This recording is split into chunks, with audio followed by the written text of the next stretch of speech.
চলো আমরা আজকে হচ্ছে হিউম্যান রিপ্রোডাকশন অর্থাৎ মানব জনন পড়তে আসার আগে আমাদের জানতে হবে তাহলে দুটো পুংজননতন্ত্র, স্ত্রী জননতন্ত্র। প্রথমে আমরা পুংজননতন্ত্রের গঠনগুলো আসছি। পুংজননতন্ত্রের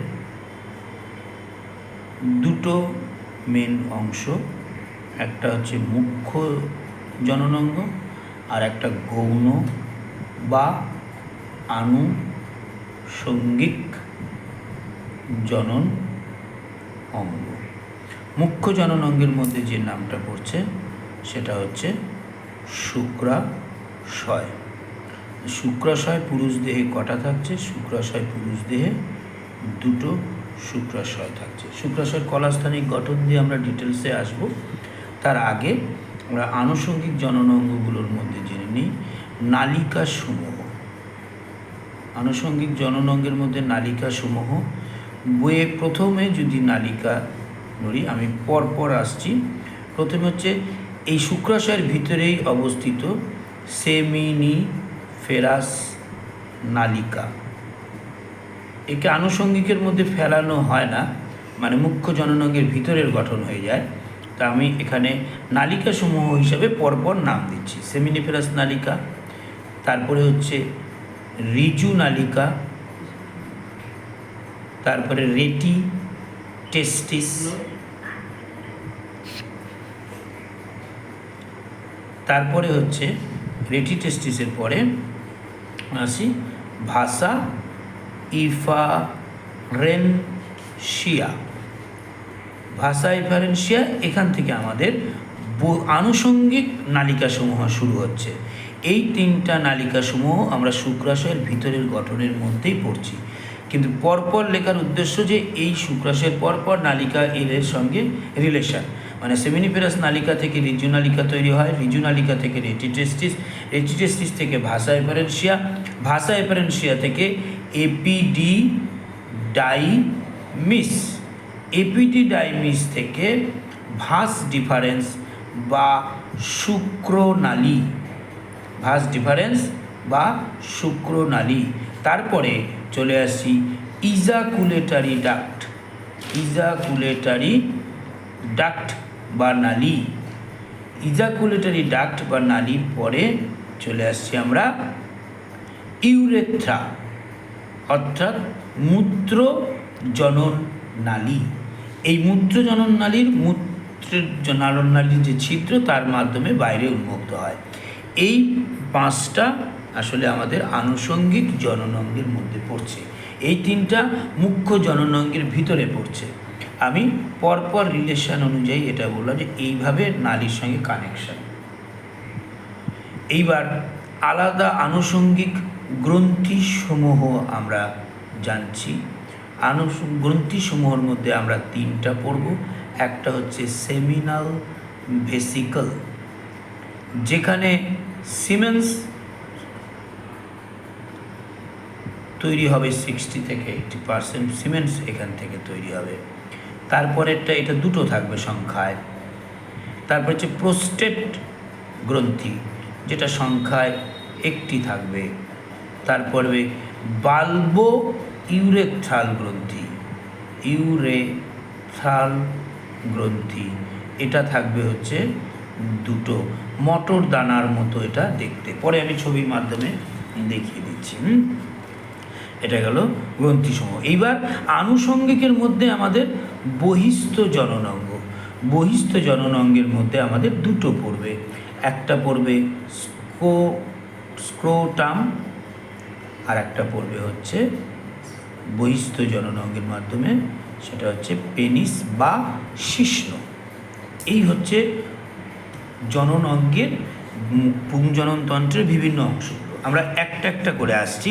এর সঙ্গে আমরা শুক্রাশয়ের কলাস্থানিক গঠন বা মাইক্রোস্কোপিক যে গঠন, সেই গঠনটা বা হিস্টোলজিক্যাল যে স্ট্রাকচার, সেটা একবারে আমরা জেনে নেব।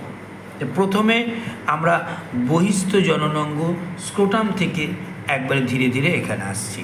স্ক্রোটামের সবচেয়ে বাইরের আবরণ সেটি হচ্ছে ত্বক।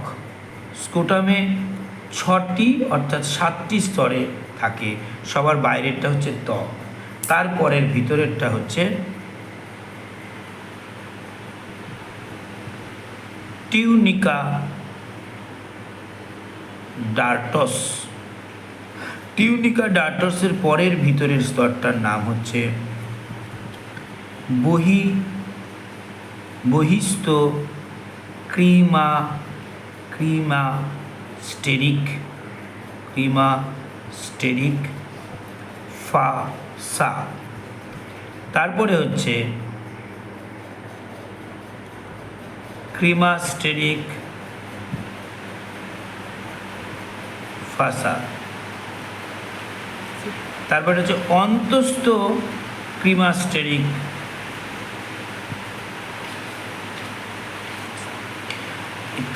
না, এটাকে আমরা বহিস্থ স্পার্মাটিক ফাসা বলব। এটা অন্তস্থ স্পার্মাটিক ফাসা, আর মাঝখানেটা হচ্ছে ক্রিমাস্টেরিক ফাসা।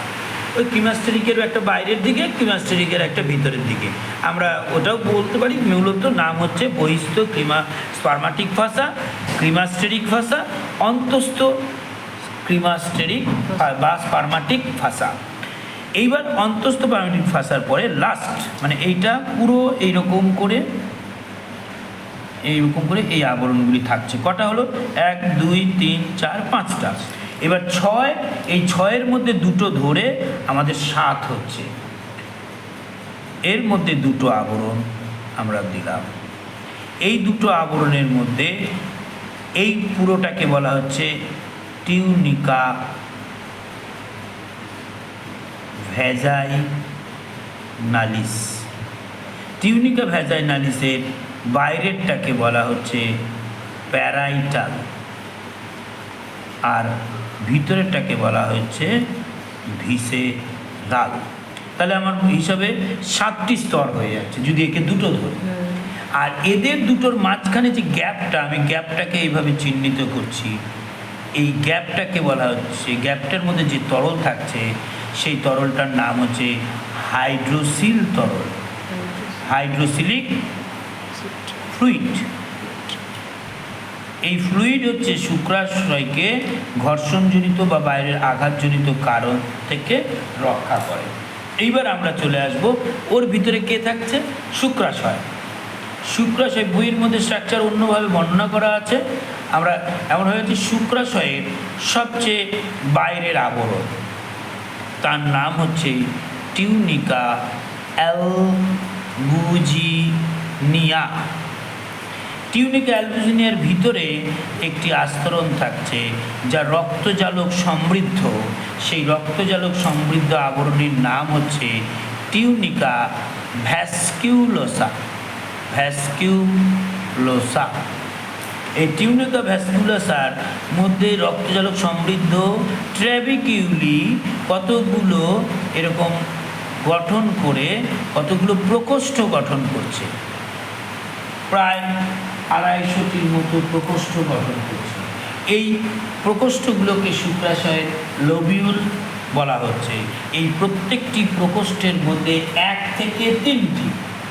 থেকে 3টি করে সেমিনিফেরাস নালিকা, 1 2 3 1 2 3 1 2 3 1 2 3 এরকম 3টি করে গড়ে সেমিনিফেরাস নালিকা। আর এই বর্ণনাটা বা শুক্র উৎপাদক নালিকা, এই সেমিনিফেরাস নালিকার সেমিনিফেরাস এর বাংলা নাম কি? শুক্র উৎপাদক নালিকা। তার মানে যে নালিকা শুক্রাণু উৎপাদন করে তাকে বলা হচ্ছে সেমিনিফেরাস নালিকা। এই সেমিনিফেরাস নালিকার গঠনটা আমরা কলাস্থানিক গঠনের সময় আমরা ওখানে ছবিতে ক্লিয়ার পাবো। তার আগে আমরা খালি এখন জেনে নিচ্ছি সেমিনিফেরাস নালিকাগুলি একটা করে যুক্ত একটা সোজা একটা নালী গঠন করছে, তাকে আমরা বলছি রিজু নালিকা। রিজু নালিকা। এই ঋজু নালিকাগুলো পরস্পরের সঙ্গে যুক্ত হয়ে এখানে একটা জালকের মতো গঠন তৈরি করছে, তাকে আমরা বলছি রেটি টেস্টিস। রেটি টেস্টিস 2 নম্বর, 3 নম্বর হচ্ছে রেটি টেস্টিস। এই রেটি টেস্টিসগুলো আবার মিলিত হয়ে কমন কতগুলি 10 থেকে 15টির মতো নালী গঠন করে, যাদেরকে আমরা বলছি ভাষা ইফারেনশিয়া। এই ভাষা ইফারেনশিয়াগুলো মিলিত হয়ে একটি কমন নালী গঠন করছে। সেই নালী এরকম করে শুক্রাশয়ের পাশে ভাঁজ হয়ে একটা স্ট্রাকচারের মতো গঠন করছে। একে বলা হচ্ছে এপিডিডাইমিস। কি বলা হচ্ছে? এপিডিডাইমিস। আমি একে একটু বড় করে এখানে ছবিটা তুলে দিচ্ছি আবার। এটা হচ্ছে শুক্রাশয় আর এটা হচ্ছে এপিডিডাইমিস। এই এপিডিডাইমিস শুরু একটা নালী হয়ে এরকম নালী গঠন করছে। এই নালীটাকে আমরা বলছি ভাস ডিফারেন্স। এই সেই ভাষা ডিফারেন্সিয়া, এপিডিডাইমিস, ভাস ডিফারেন্স। এই এপিডিডাইমিসের 3টি পার্ট, ঊর্ধ্ব, মধ্য আর নিম্ন। ঊর্ধ্বটাকে বলা হচ্ছে কপাট বা কাপুট এপিডিডাইমিস, মাঝেরটাকে বলা হচ্ছে কর্পাস বা বডি এপিডিডাইমিস, পরেরটাকে বলা হচ্ছে কডা এপিডিডাইমিস। এই এপিডিডাইমিসে শুক্রাণু কিছু সময়ের জন্য সঞ্চিত থাকে। তারপরে এখান থেকে শুক্রাণু কোথায় উৎপন্ন হয়েছে? সেমিনিফেরাস বা শুক্রাণু উৎপাদক নালিকাতে শুক্রাণু যখন তৈরি হয়ে গেছে, এই শুক্রাণু এখান দিয়ে গিয়ে এই ভাস ডিফারেন্সের মধ্যে দিয়ে গিয়ে ভাস ডিফারেন্স গিয়ে মিলিত হবে। মিলিত হওয়ার আগে এখানে থাকবে সেমিনিফেরাস, সেমিনাল ভেসিকাল বা শুক্রাণু সঞ্চয়কারী থলি। সেমিনাল ভেসিকাল একটা নালী দিয়ে এই ভাস ডিফারেন্স যে নালী তার সঙ্গে যুক্ত হয়। এই নালীটাকে তখন বলা হয় হচ্ছে ইজাকুলেটারি ডাক্ট বা নিক্ষেপণ নালী। একে বলা হয় নিক্ষেপণ নালী। এই নিক্ষেপণ নালী আর হচ্ছে কি শুক্রনালী ভাস ডিফারেন্স মিলিত হবে। একই রকমভাবে আরেকটা শুক্রাশয় থেকে আরেকটা শুক্রনালী এরকম করে আসবে, তার এখানেও কিন্তু সেমিনাল ভেসিকালটা থাকবে। এই পাটের ছবিটা আমি দিচ্ছি না, শুধু মাঝখান থেকে একটা সাইডের ছবি দেখাচ্ছি। একই জিনিস এখানে আসলো। ঠিক এর উপরে থাকে মূত্রথলি। এই মূত্রথলির মূত্রনালীও এসে এখানে উন্মুক্ত হয়। এই মূত্রনালী আর এই যে দুটো শুক্রাণু নালী, এই নালীগুলো মিলিত হয়ে একটা কমন নালী চলে যায়, যে নালীর মধ্যে দিয়ে মূত্র এবং সিমেন্টস অর্থাৎ বীর্য দুটোই নিঃসৃত হয়। পুং দেহে একটাই নালী থাকে, তাকে সেখান থেকে মূত্র নির্গত হবে, আর একটাই নালী থাকে সেখান থেকে সিমেন্ট বা বীর্য নির্গত হবে। ঠিক এই জায়গাটাতে আর একটা গ্রন্থি থাকবে, একটাই গ্রন্থি যেটা বাদামের মতো, সেটা হচ্ছে প্রোস্টেট গ্রন্থি। এই প্রোস্টেট গ্রন্থি 20 থেকে প্রায় 30% মতো সিমেন উৎপাদনে সাহায্য করে। আর সেমিনাল ভেসিকাল 60 থেকে 80% মতো সিমেন্ট উৎপন্ন করবে এবং এখানে শুক্রাণু এসে স্টোর হবে। এই সিমেন্ট এখানকার কিছু পদার্থ আর শুক্রাণু মিলে যেটা তৈরি হবে সেটাই হচ্ছে সিমেন্টস বা বীর্য, সেটাই এই পথ দিয়ে বাইরে নির্গত হবে। প্রোস্টেট গ্রন্থির নিচে ঠিক ছোট্ট দুপাশে মটর দানার মতো থাকবে, তাদেরকে আমরা বলবো বাল্বো ইউরেথ্রাল গ্রন্থি। এই গ্রন্থি থেকে নিঃসৃত ক্ষরণ এই সঙ্গমকালে এই পথকে পিচ্ছিল করতে, জলপথকে পিচ্ছিল করতেও সাহায্য করবে। আচ্ছা, এইবার ঠিক এখান থেকেই শুরু হয়ে যাচ্ছে আমাদের বহিস্থ গঠনে, সেটা হচ্ছে পেনিস বা শিশ্ন। আচ্ছা, স্টোটাম হয়ে গেল, প্রোস্টেট গ্রন্থি হয়ে গেল, এটা হয়ে গেল, ইজাকুলেটারি ডাক্ট হয়েছে, ইউরেথ্রাটা হয়নি, ইউরেথ্রা এর মধ্যেই পড়ে যাচ্ছে। ইউরেথ্রা যেরকম এখান থেকে ইউরেথ্রার একটা পার্ট হচ্ছে 3টা পার্ট, এই উপরের যেটা হচ্ছে মূত্রনালী আর ইজাকুলেটরি ডাক্ট মিলে একটা পার্ট তৈরি করছে, তারপরে পর্দাময় একটা করছে, আর একটা প্রোস্টেটিক করছে। পর্দাময় ইউরেথ্রা, প্রোস্টেটিক ইউরেথ্রা, আর একটা হচ্ছে পেনিয়াল ইউরেথ্রা, যেটা প্রোস্টেট গ্রন্থির পর থেকে প্রায় শিশ্নের ছিদ্র পর্যন্ত বিস্তৃত, শিশ্নের মধ্যে দিয়ে বা পেনিসের মধ্যে দিয়ে যাচ্ছে। ঠিক আছে, এইবার তাহলে তাকে আমরা বলছি ইউরেথ্রা। আচ্ছা, এইবার এই শিশ্ন বা পেনিস তাহলে কি বহিস্থ জননাঙ্গ? এই পেনিসের পিছনের দিকের অংশটাকে, হ্যাঁ, পিছনের একটা অংশ থাকছে, এক মূল দেশ, তারপরে হচ্ছে মানে বডি, তারপরে হচ্ছে গ্লান্স, মানে এটাকে আমরা বলবো বডি, এটাকে বলবো মূল দেশ মানে পেনিসের, আর এই উপরের যে স্ফীত অংশ একটা থাকে তাকে আমরা বলবো গ্লান্স। এই গ্লান্সটা কীরকম হয়? এটা পিঙ্কিশ কালারের মতো হয়। এই গ্লান্সের উপর দিয়ে আমাদের চর্মবৎ একটা অংশ থাকে। এই চর্ম অংশটাকে অগ্রভাগে যে চর্মবৎ অংশটা থাকছে, চর্মবৎ দেখতে, সেই অংশটাকে বলা হয় প্রিপিউস। প্রিপিউস এর নিচে ভিতরে ছোটো ছোটো গ্রন্থি থাকে, টাইসন গ্ল্যান্ডও বলা হয়। আর কিছু মানে গ্রন্থি, যে গ্রন্থিগুলো এই ক্ষেত্রে থেকে একটা পিচ্ছিল পদার্থ ক্ষরণেও সাহায্য করছে। আচ্ছা, এই গেল পেনিসকে যদি আবার প্রস্থচ্ছেদে কাটা যায়, তাহলে এই নালিকাকে ঘিরে পেনিসের একটা পেশি দেখা যাবে, তাকে বলবো কর্পাস, বা এটাকে আমি যদি ভালো করে এখানে কাটি, এটার একটা নাম, এটার একটা নাম, এটার দুটোর একই নাম, এটাকে আমরা বলবো কর্পাস স্পঞ্জিওসাম। স্পঞ্জিওসাম এটা কোথায়? এটা পেনিয়াল যে ইউরেথ্রাকে ঘিরে থাকবে, তাই তো? ছোট ছোট হয়ে গেল না, একটু বড় করলে। আর একে বলবো এইখানে ধমনী, এর মধ্যে থাকবে ধমনী, আর ধমনীকে ঘিরে যে পেশিটা থাকবে একই নাম, কর্পাস ক্যাভার্নোসা। কর্পাস ক্যাভার্নোসা।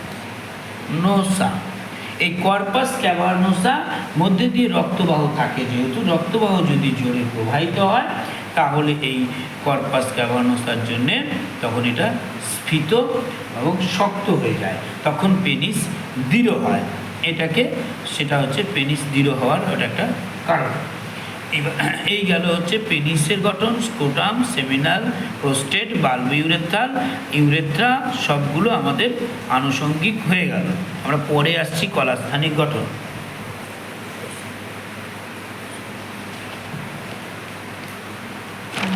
পজ করো।